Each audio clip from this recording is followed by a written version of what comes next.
Everyone has a dream, a star they wanted to reach at least once in their lives. Those who try to pursue that dream are very few in number, and those who actually catch it are even fewer. But at the start of our story, that star was nothing more than a balloon, being rescued from a tree by the protagonist. He seems distracted and falls to the ground, worrying the little owner of the balloon and his mother. However, the guy keeps a smile on his face despite the fall and returns the balloon, asking the kid to be more careful next time. He thanks the boy for the experience since it inspired him with new ideas for his manga, and takes his leave, leaving the child's mother wondering what he meant by that.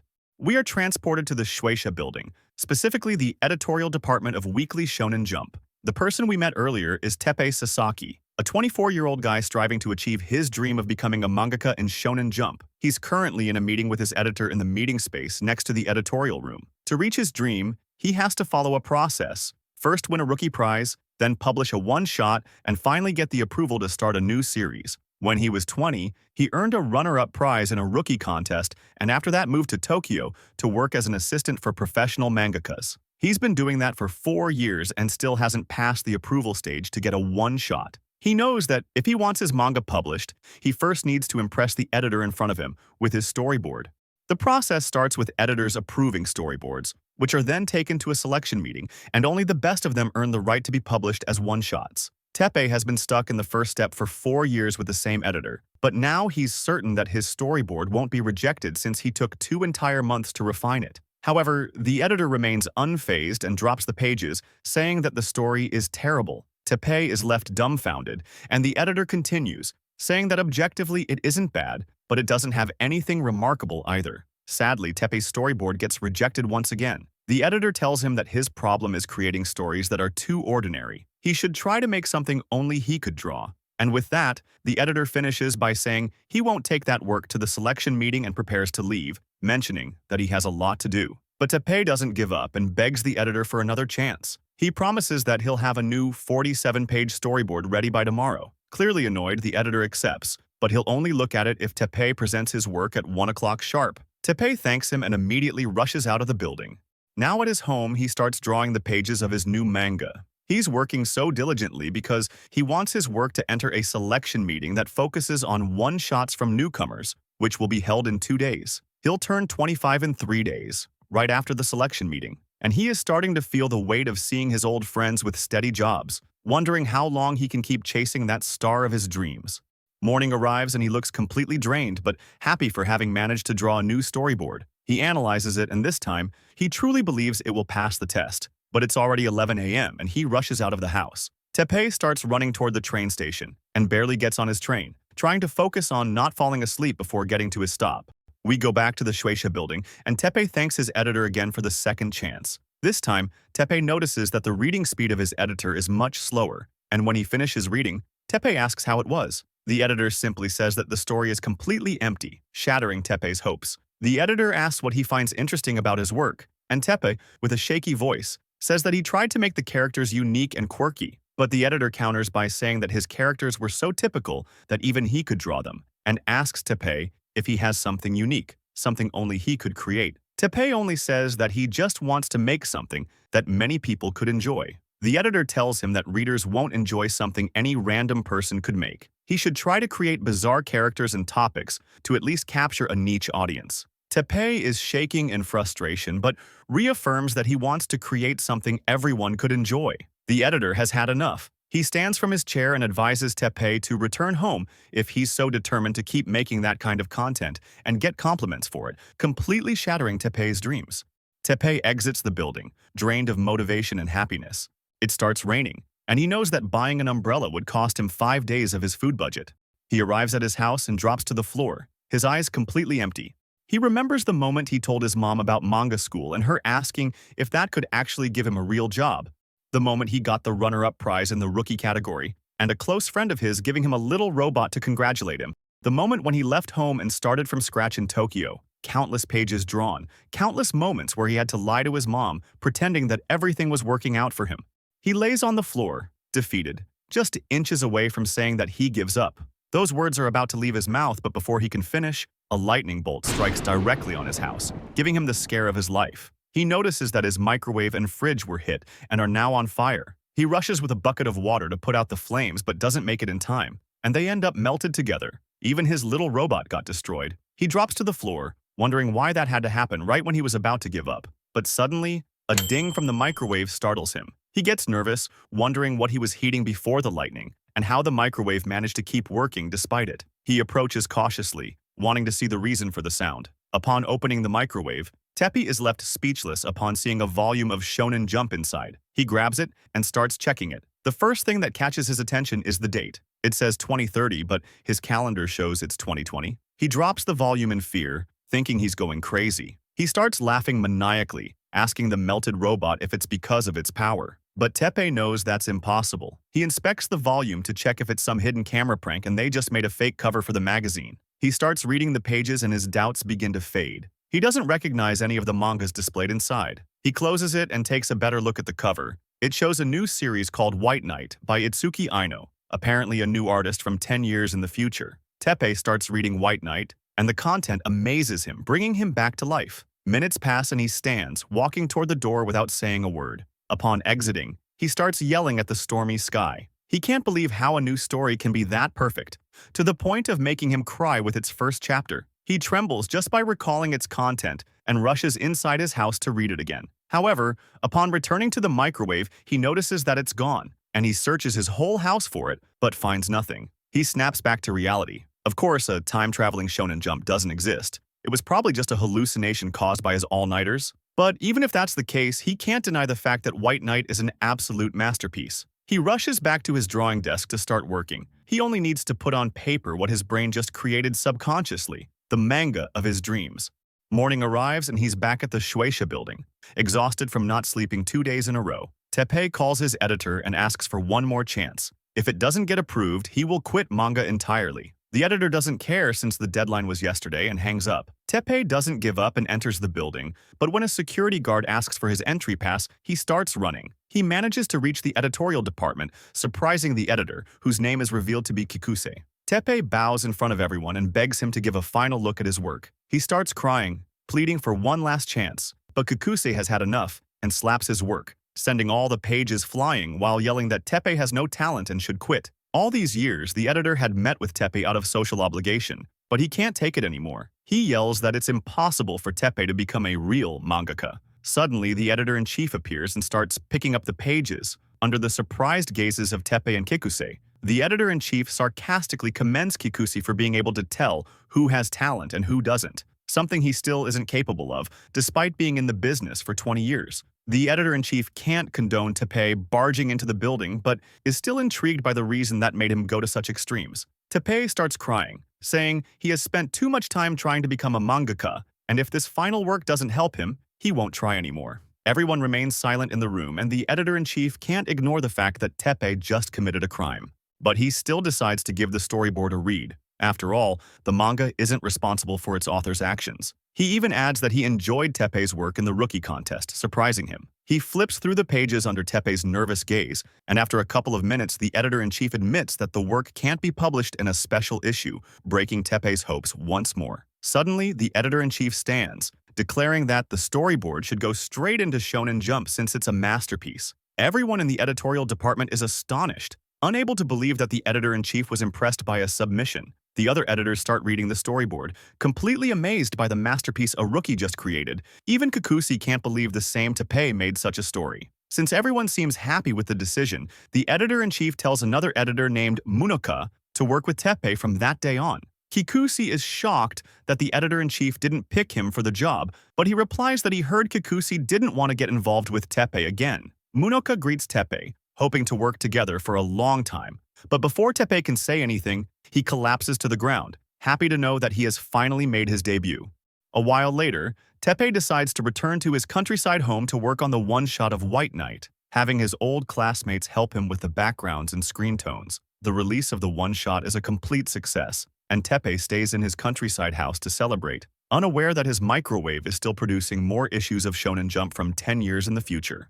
We now move to Kochi Prefecture, specifically to a house where a girl named Itsuki Aino is reading the latest issue of Shonen Jump, surprised to see her White Knight displayed there. She is the same Itsuki Aino that Teppei saw in the first issue of Shonen Jump that his microwave produced. She fills with fury, seeing how the work she spent so much time on is being published by another person in Shonen Jump. Teppei returns to his house in Tokyo and is surprised by what he sees. An issue of Shonen Jump is materializing inside the microwave right before his eyes. He checks his bag and takes out the magazine with his one-shot, realizing that he plagiarized someone else's story. He yells in regret, trying to justify himself by thinking he isn't hurting anybody. After all, it's a manga from 10 years in the future.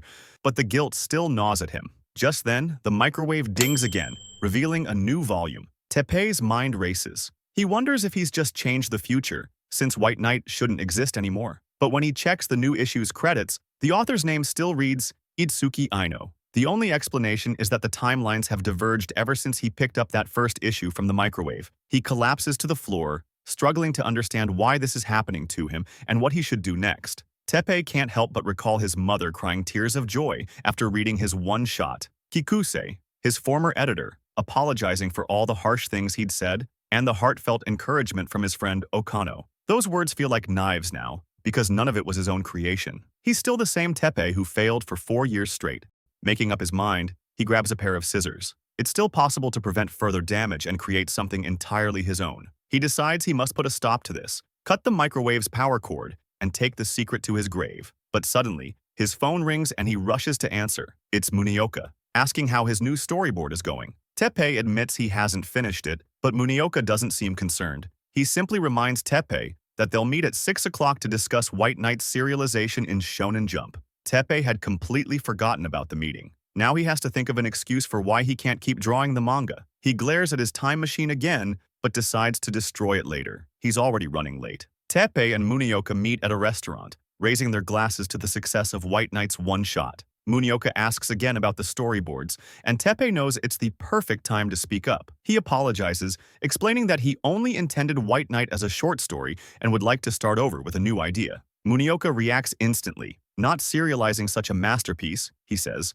would be a terrible waste. Inside, Teppei is terrified, but not surprised. The ending of his one-shot clearly hinted at a continuation. Still, he knows no one would believe the truth, that he stole the story from a Shonen Jump 10 years in the future. The only thing he can say is that he no longer has the desire to draw it. Munioka refuses to give up. He asks Teppei what will happen to his characters. Will he just abandon them without letting them achieve their dreams? For Munioka, the characters aren't just tools to sell books. They are alive on the page. The ink is their oxygen, and they breathe within the hearts of the readers. Teppei starts crying out of frustration. He would be happy if all this praise were for something he actually made, but he has already decided to stop.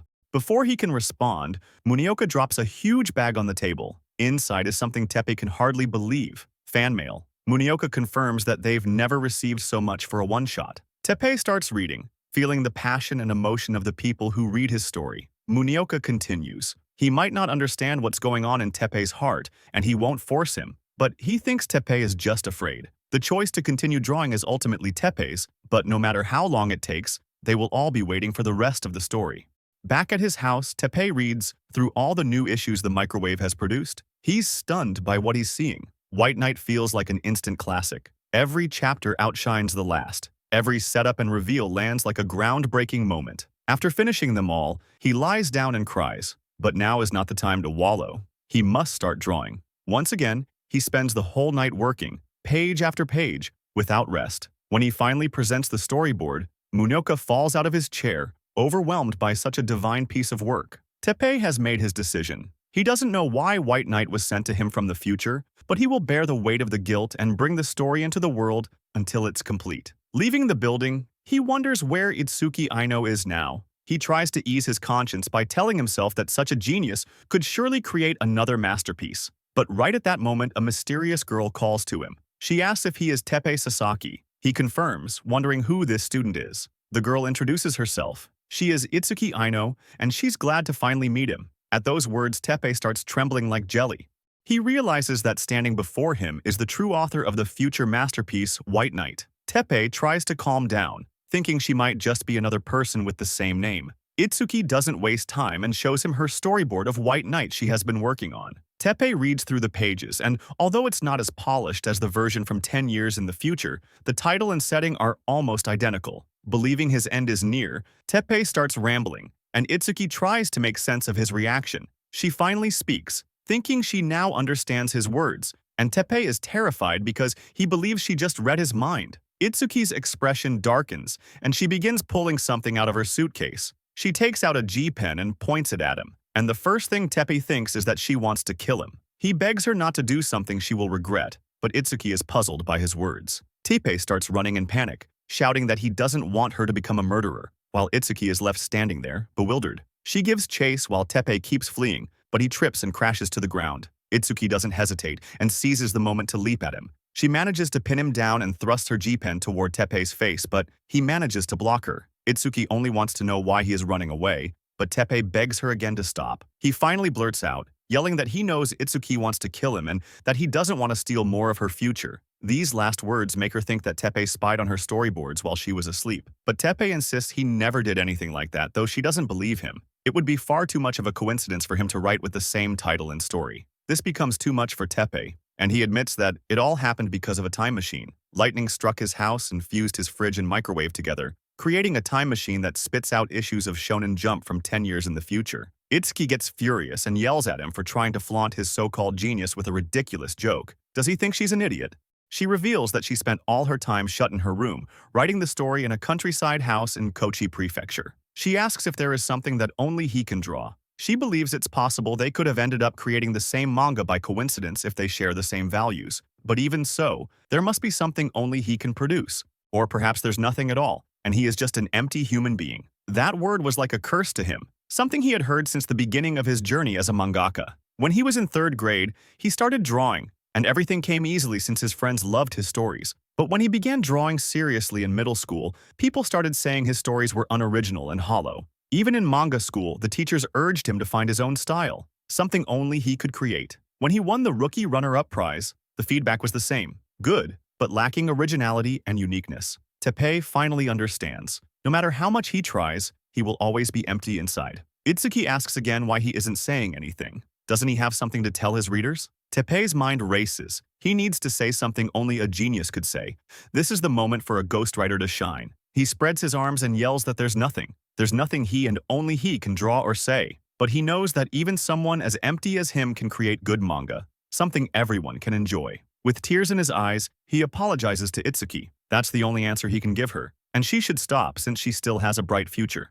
With a radiant smile, Itsuki reveals that she is in the same position as him. She too has nothing at all. She admits that she was always clumsy and dull, so she was bullied. But even then, she wanted to make people happy and began drawing manga. Teppei starts to feel bad for all she endured, but Itsuki keeps smiling, saying she even wanted her bullies to feel happy when reading her manga, that there are better things in life than bullying others. Her dream from the start was to entertain humanity with her stories. She opens up, saying it's ridiculous that manga contests demand something unique when, in reality, readers just want to enjoy a good story. She lunges at Teppei, asking if he agrees. He confirms, and Itsuki is overjoyed. She has finally found someone like her, and that must be why they came up with the same idea for the manga. However, she knows Teppei is already a professional while she is barely an amateur. Even so, she challenges him, promising that in the future she'll create a manga far better than White Knight and will surpass him. And that's why she will leave White Knight in his hands.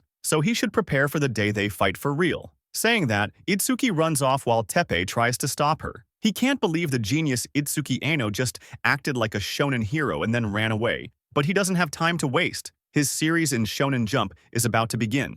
Now Teppei is in his studio, recalling the way he met Itsuki Ano and how he wanted to tell her the truth, but now he is the only one who can bring White Knight to the world. Now that he is a professional, he is in a constant battle against time. In just 7 days, he must complete a new chapter for his readers. And that's why Munaka will introduce Teppei to a group of skilled assistants who will help him with White Knight. The first one is Genki Akaishi, an energetic guy eager to become an assistant for such an incredible manga. Then comes Jiro Yamane, a chief assistant with plenty of experience under his belt. Next is Hajime Igarashi, a reserved individual who has already debuted with a one-shot. And finally, Itsuki Ano, the author of White Knight in 10 years, who promises she will help him improve the story they both were writing at the same time. Upon seeing her, Teppei freezes and loudly asks what she is doing in his studio. Muneoka reveals that he posted an ad for an assistant on the internet and quickly found her. Inwardly, Teppei is nervous again. He never expected to meet her again so soon.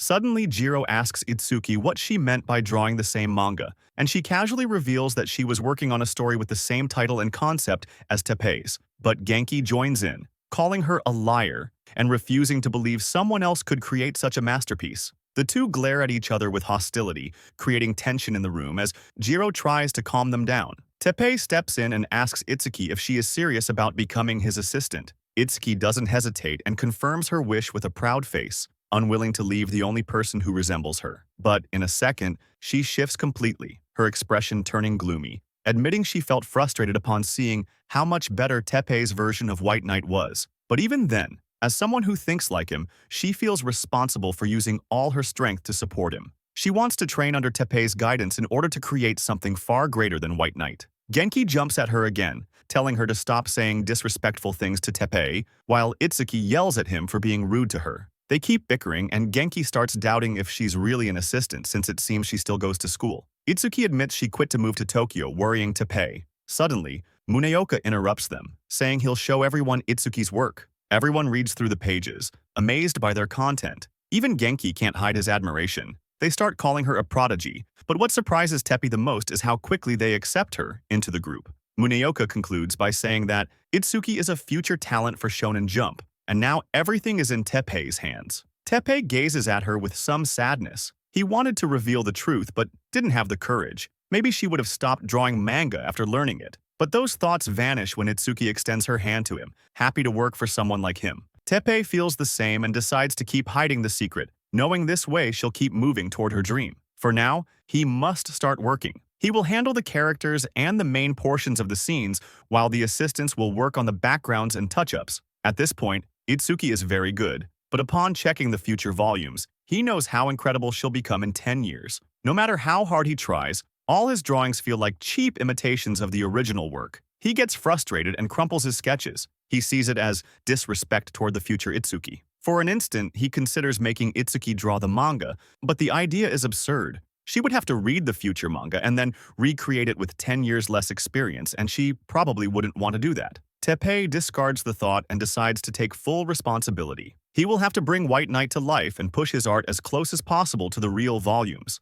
3 weeks pass, and there are only 19 days left until the first chapter's deadline. The 4 assistants are heading to Teppei's studio, with Itsuki and Genki arguing as usual. Upon opening the door, they realize how hot the studio is, and despite that, Teppei doesn't seem bothered at all. It's so hot that their popsicles melt in seconds. Jiro approaches Teppei and tries to bring him back to reality, startling him. He was immersed in his pages. Jiro asks how the manga is going. They should already be starting on the backgrounds for the character art. However, Teppei admits that he hasn't finished a single page yet, shocking everyone except Jiro, who remains calm and asks what happened. Teppei explains that he already drew the 54 pages, but the art is far from top quality, so he is redoing everything. Genki and Jiro start reading the pages scattered on the floor and can't help but compliment his style. But for Teppei, it's still not enough. He can't show those pages to readers. Teppei drops to the floor and begs them to let him redraw everything, despite the deadline being so close. Genki is moved by his words, and with fire in his eyes, he promises to stay with him until he finishes. Itsuki is still unsure about Teppei's decision, but Genki believes that with guts, he'll make it through. However, Hajime points out that guts alone can't magically solve their problems. He cannot miss the deadline, especially for the first chapter of his series. Suddenly, Jiro proposes the perfect solution. He tells everyone to draw the backgrounds first using the unsatisfactory version of White Knight, and then combine everything digitally with Teppei's polished character art. He estimates they could meet the deadline if Teppei finishes in 10 days. All the assistants praise Jiro's idea. After all, he used to work as a chief assistant. Teppei is so touched that he can't help but cry and thank them. The assistants remind him they are a team and want to work as hard as he is right now. 10 days pass, and everyone is amazed at the final pages drawn by Teppei. He finally feels like he's honoring the original work by Itsuki Aino. He asks Itsuki what she thinks about his final drawings, catching her off guard. With a smile, she tells him they are great, practically perfect. However, Teppei feels something is still off. Upon receiving the pages from Itsuki's hands, he feels he's still too far from the real art and tears them apart in front of his stunned assistants. Teppei stands there over the torn pages, shouting that he's still too far, while his assistants can't believe they are only 9 days away from the deadline and still don't have a single finished page. Genki is the first to speak, asking why Teppei is destroying his work. Teppei keeps tearing the pages, saying the art is still not good enough. Genki tries to bring him back, insisting that everyone thought it was already perfect. Even Itsuki said so. Teppei grabs Itsuki and begs her to be completely honest with him. Deep down, he feels responsible for taking care of what she was meant to draw in the future. He feels that way because he essentially stole the actual manga from his own timeline. Teppei asks her again if his work was truly good enough, telling her she can be brutally honest. Itsuki puts on a big smile, blaming herself for being a bad liar. She feels happy, certain that she and Teppei are alike, and that he saw through her false praise. Suddenly, Munoka enters the studio holding a bag of takoyaki, eager to check the character art. He knew Teppei wanted to redraw everything, but since they are still on schedule, he sees no problem. He asks where the material is, and Genki points at a mountain of torn pages. Munoka yells in shock upon seeing the manga completely shredded, demanding to know what happened. Teppei doesn't flinch and again asks to redraw all the character art, but Munoka refuses. Teppei pleads, but Munoka reminds him there are only 9 days left until the deadline and that the pages are already more than perfect. Teppei bows, asking for one last chance. His drawings are still missing something, and until he figures it out, he can't give White Knight to the readers. Against his better judgment, Munoka accepts, but sets one condition. Teppei must figure out what his art is missing by 6 o'clock in the morning. If he fails, they will use the first draft, the one he's least satisfied with, and send it to print. Teppei agrees to the deal, promising to give his all. Once alone in the studio, Teppei decides to photocopy the real issue of the future Shonen Jump and trace it. Hours pass, but even after doing that, he still dislikes the results. The drawings have no soul. They're just hollow imitations. At that moment, there's a knock at the door. When Teppei opens it, he sees Itsuki and asks why she's there so late. She tells him she came to say he was a bird, leaving him confused. Itsuki explains that he's like a bird flying freely, tied to nothing. After that, she wishes him good luck before turning to leave. Teppei calls out, asking her directly what his version of White Knight is missing. She turns with a smile, wondering why he's asking her that. Teppei gets nervous and says it's because her drawings of White Knight were amazing, and that he also thinks they're two of a kind, making her happy. However, Itsuki says she doesn't have an answer. After all, this work is Teppei's White Knight. She admits she originally thought she could become his assistant just because they were making something similar and that her opinions could improve the story. But after watching him work diligently, she realized White Knight belongs to Teppei. She appreciates his concern but tells him to focus on his own ideas. Itsuki ends by saying he should draw White Knight the way he feels is right, in order to make a manga that truly suits him. Hearing those words, Teppei remembers how he felt when drawing the one-shot. He wanted to create something that could entertain as many people as possible. He finally breaks free from the cage he put himself in and thanks Itsuki for helping him find his way. She replies with a smile, excited to see Teppei's version of White Knight. The hours pass as Teppei keeps working, thinking about how Itsuki's words made him realize he's been trying to replicate her style all this time. But he isn't Itsuki, he's Teppei, and if he wants to continue drawing White Knight, he'll have to do it in his own style. 9 days later, the deadline arrives. When Munoka checks the character art, he can't help but cry with joy. The assistants are also impressed with the final result, and Jiro comments that he's glad Teppei used the same style from his one-shot. Munoka agrees, saying the characters feel truly alive, and congratulates Teppei for completing his first chapter. Teppei bows, apologizing for all the trouble he caused them, but everyone is overjoyed. In the end, it was all worth it. Itsuki steps forward and proudly says, Teppei's manga is good but still far from her level. This makes Genki angry as usual, but Itsuki stands firm because she and Teppei are rivals. Teppei asks her once again for her opinion, and she stoically says it's still far from perfect. However, with a genuine smile, she adds that it's still truly amazing, finally making Teppei smile as well. We are taken to Teppei's house. Every Monday at 4:59 p.m., the time machine begins bringing a new volume from the future. Exactly at 5 p.m., the machine dings, and the volume is complete. From that moment, Teppei's work begins. He must take the future masterpiece and redraw it entirely so everyone can read it. He reads the latest volume, impressed by how the story keeps improving, until something catches his eye. The next volume of White Knight will have 3 consecutive issues, all in full color. Teppei can't believe that after only 15 chapters, White Knight achieved something like that. The editorial team must be thrilled with the survey results. He hopes that his own version of White Knight will earn similar success, easing the weight of his responsibility. August 31st finally arrives, marking the start of White Knight's serialization in Shonen Jump. Munioka appears in the studio and happily announces that they got first place in the survey results. Everyone is ecstatic, but Teppei remains calm. So far, things are going well, but he hopes his art won't drag the story down. In October, Munioka tells them they ranked second, making everyone jump in excitement once again. He even mentions they received an offer for an anime adaptation. By November, the first volume of White Knight hits the shelves, selling out in record time. Teppei, once worried about its success, sees it surpass his expectations, strengthening his resolve to carry White Knight all the way to the end. December comes, and Genki asks Teppei why he always eats instant ramen despite being able to afford better meals. Suddenly, Munioka arrives with great news. Itsuki has been selected for a Tezuka Award. Everyone congratulates her, even Genki, who won the runner-up prize. Teppei also congratulates her, drawing a huge smile from Itsuki. She strikes a shonen hero pose and once again promises to surpass Teppei very soon. They decide to celebrate Itsuki's award at a Korean barbecue restaurant. Itsuki enjoys the meat, even taking the pieces Genki was cooking for himself. Genki notices that Teppei is only eating cabbage, and Teppei replies that he doesn't deserve to eat meat. Jiro and Itsuki comment on his tendency to belittle himself, calling it a mystery. Suddenly, Hajime asks Teppei if he can sit beside him. Teppei agrees and asks what's on his mind. Hajime admits there was a time when he gave up on becoming a mangaka. Nothing was working out, his drafts were constantly rejected, and eventually he couldn't draw anymore. But when he was at his lowest, he read the White Knight one-shot. It reminded him of the true essence of manga and inspired him to start creating again. Hajime smiles, thanking Teppei for reigniting his motivation. He senses something is bothering Teppei, but reminds him that his manga has helped many people. Teppei is moved by his words and thanks him, while Hajime returns to his reserved self. Teppei closes his eyes, thinking that maybe drawing White Knight in this timeline has more meaning than he first thought. He ends up falling asleep, and Jiro tells Itsuki they should let him rest.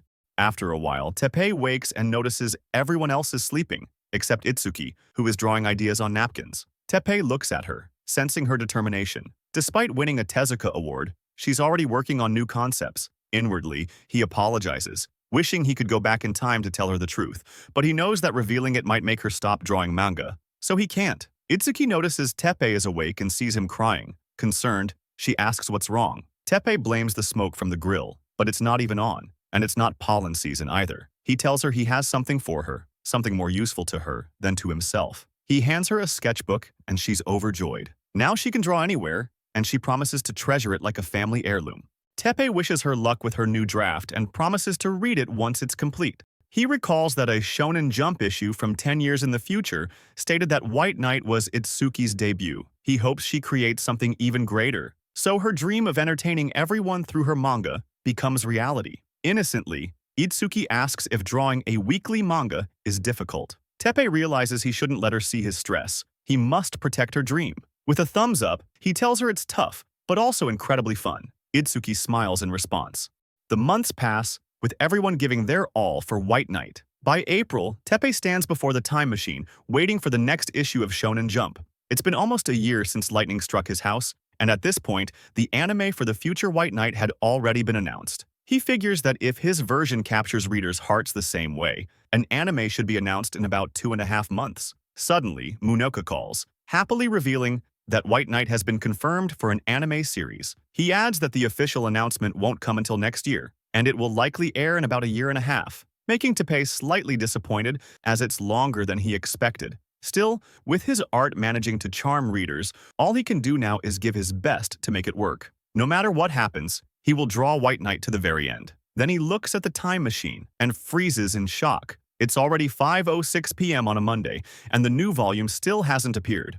Teppei waited until midnight, but the future volume never appeared. He kept working, though his mind was constantly dwelling on the sudden change, wondering about the cause for Shonen Jump to skip its weekly release. Teppei knows that trying to figure out the reason is futile. There's still a chance that an actual volume appears next week. He has a reserve of 12 future issues to keep working on, but he fears that if a new one never arrives, he won't just have to draw them. Instead, he'll need to think about how to continue the story. Teppei is aware that he will be unable to do it. He already considers his art a downgrade, but continuing the story would be far worse, especially after reading the latest chapter. The next Monday finally arrives and Teppei is watching the time machine, pleading for a new volume to appear. The clock hits 5 o'clock and a future issue begins materializing, easing Teppei's fears. He still doesn't know why Shonen Jump skipped an issue, but apparently everything has returned to normal.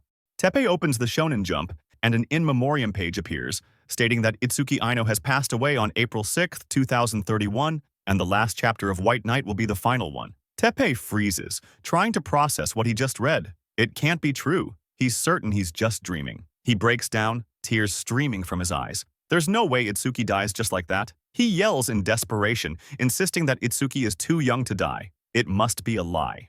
He stays in his room until nightfall, staring at the future volume of Shonen Jump. In 10 years, Itsuki will die at 28, right when White Knight was just starting. He tries to think about what happened to her in the original timeline, and a thought crosses his mind. What will happen to Itsuki in the current timeline? Is she destined to suffer the same fate as in the original and die in 10 years? But since he changed the timeline by drawing White Knight, maybe that alteration will allow her to escape her early death. Teppei wonders if the reason why Shonen Jump from the future started appearing was so that he could change the future into one where Itsuki doesn't die. However, what is he supposed to do if that's true? Should he simply let White Knight end prematurely? Teppei considers that maybe there was another reason to keep drawing White Knight besides saving Itsuki, but he immediately dismisses that thought. The machine would have chosen someone capable of completing the manga. He isn't even sure if he has truly altered the future where Itsuki dies, and he has no idea what to do. At that moment, the melter robot resting over the microwave starts making noises and finally yells, "Future Thunder." Immediately after, the microwave bursts open, releasing an energy ball that startles Teppei. The energy shoots out of the microwave and strikes the fridge door. It leaves a message where an unknown person asks Teppei to keep drawing White Knight and save Itsuki, since the cause of her death has not yet been removed. Teppei is beyond stunned upon reading the message. Now, he has the mission to lead everyone toward a future that was never meant to exist, a future where Itsuki Aino is saved. Teppei approaches with a shaky hand toward the message and realizes it's not a dream.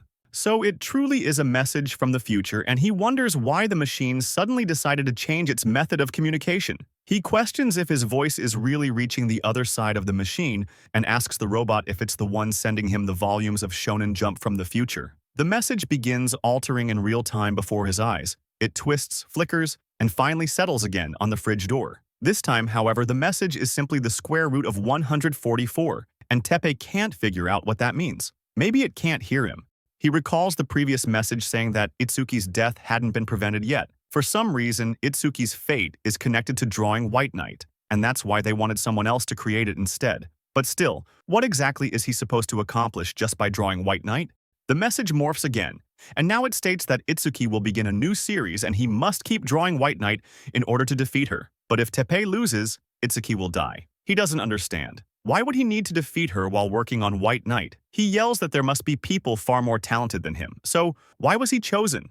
The message shifts once more and pushes Teppei backward. It leaves another message on the fridge, this time showing a date, a time, and 6 random numbers. He realizes the date is 2 days from now but can't make sense of the 6 numbers. The message changes again, revealing that those 6 numbers are the winning lottery numbers and instructs him to use them as production funds since Teppei has refused to use any profits from White Knight. Teppei shouts that he doesn't care about money and only wants to ensure White Knight doesn't vanish. He knows he can't finish the rest of the story of White Knight and somehow beat Itsuki with it.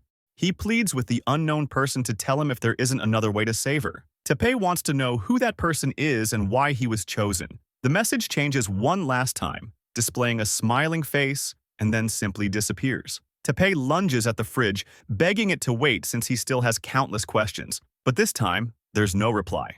There's no time to waste. He spends the entire night drafting ideas for the future of the story, trying to recall specific details and avoid using a deus ex machina to rescue the heroes from danger. Maybe the identity of the main villain had been subtly hidden in the story all along, and he needs to check the foreshadowing moments. Slowly, everything begins to connect, leading him toward the development that Itsuki would most likely have chosen.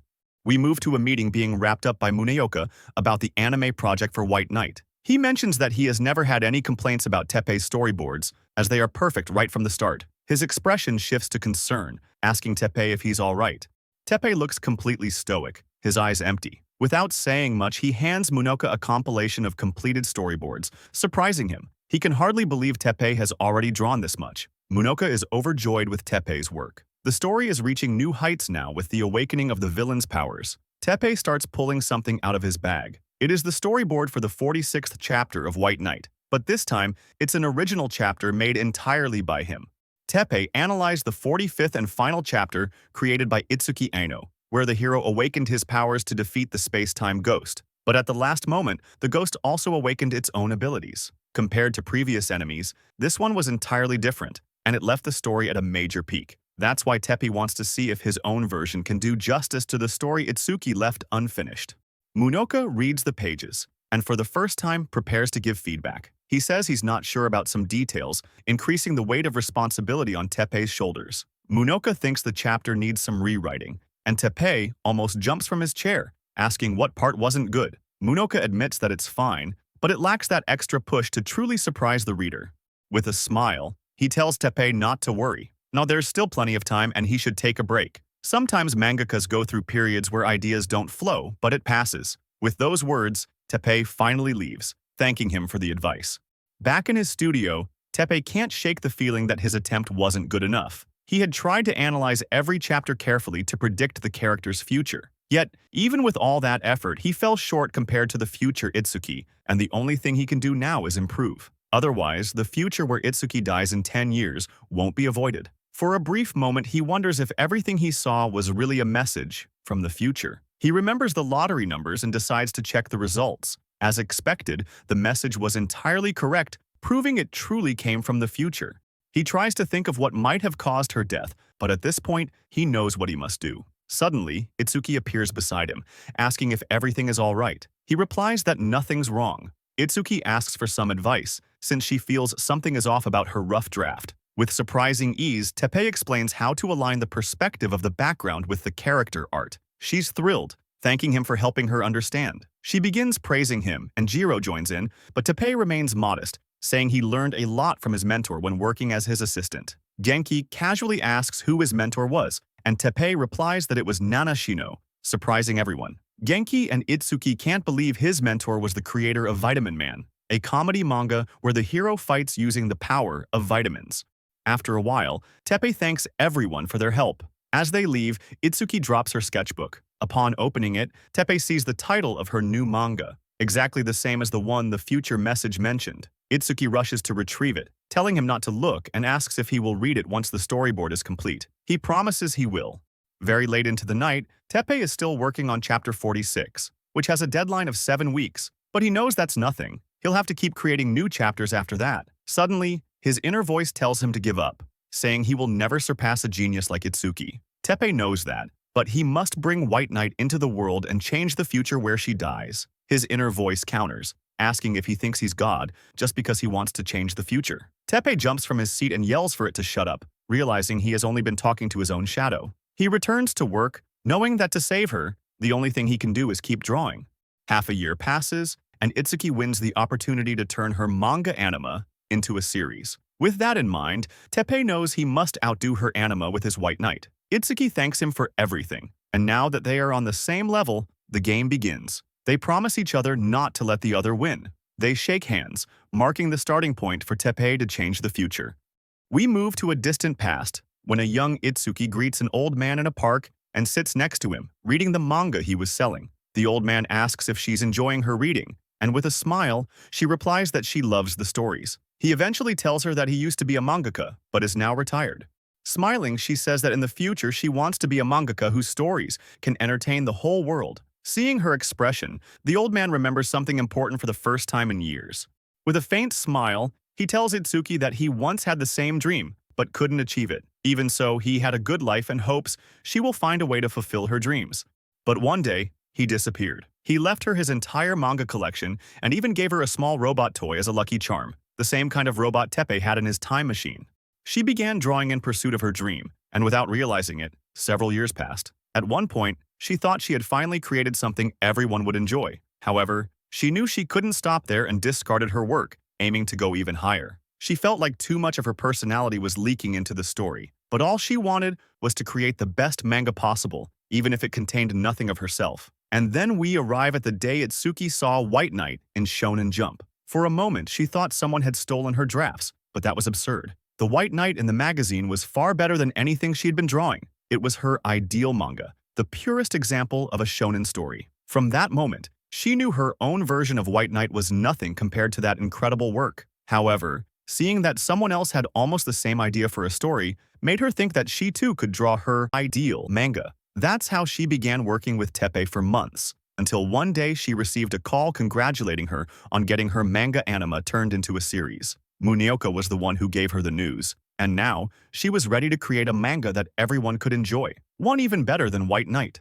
After serialization, Munioka visited Itsuki's studio to tell her she had been at #1 for 30 consecutive weeks, but she barely reacted. Munioka asked if she was sleeping well and eating properly, to which she simply replied that she was fine. He started to worry, mentioning that he hadn't seen her assistants for a while. She answered that she had been working alone for some time, surprising Munioka, who feared she might burn out. Itsuki remained calm, saying she would meet all deadlines and that he shouldn't worry. She added that she would send him the finished pages by courier and have their meetings via email, which only made Munioka more uneasy about her unusual behavior. Itsuki insisted there was nothing wrong with spending more time creating the perfect manga for her readers. Finally, she was drawing her perfect manga, a transparent masterpiece, a work that all humanity could enjoy. However, at some point she froze, realizing she had forgotten the reason she started drawing manga in the first place. Her mind wandered back to the day she first met the old mangaka in the park. As a child, Itsuki had felt like she didn't belong anywhere, but in the park the old man had asked if she liked manga, and she had never read one before. The old mangaka explained that some people think manga is nonsense, but others need stories that go beyond their imagination. Upon meeting her, he felt that Itsuki needed to read manga. We return to the present in Itsuki's studio. Her hand is lying on the floor. She has collapsed from exhaustion. Her body couldn't withstand the pace she forced upon herself. Thanks for watching. I hope you enjoyed the video and don't forget to like and subscribe. See you in the next one. Bye-bye.